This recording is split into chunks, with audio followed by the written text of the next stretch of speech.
Kaya na nga guys, aking nilutong chop suey. Yan. Nilagay ko na yung bagyong sili bagyo para bago ko siya ihain. Yan guys, luto na siya.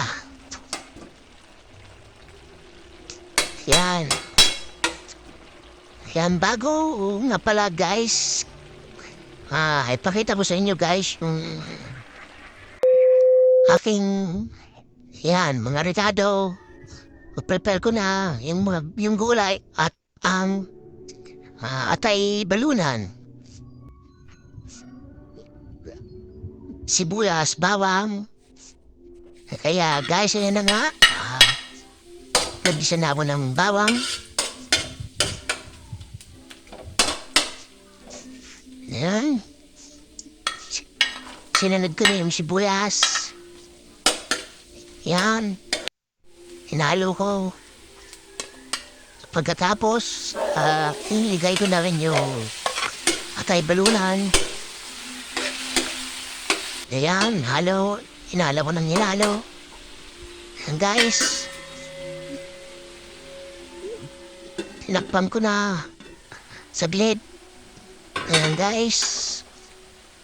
Medyo nagmantika na siya. Ayan. Halo ulit. Sige, halo lang. Katapos kong haluin, nilagay ko na rin yung gulay na sayote, carrots at baggy beans. Ayan guys. Nilagyan ko na rin ng paminta. At sinabayan ko na rin ng toyo. Ayan. Hinalo ko ulit. Ayan, pagkatapos kong haluin. Ayan. Ilalagay ko na rin tong repolyo. Ayan guys. Nilagay ko na nga lahat ng repolyo. At tinakpan ko saglit. Ayan, binuksan ko ulit. At yan guys, hinalo ko na.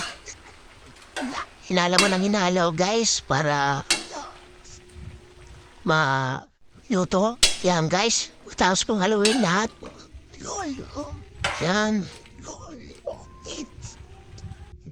Sige lang, halo. Yan nga guys, nilagay ko na yung oyster sauce. Yan. At hinalo ko ulit. Hinalo ko lang ulit. Para mahalo yung oyster sauce. Ayan guys, katapos mahaluin guys. Sige lang, halo. Ayan guys. Ang aking simpleng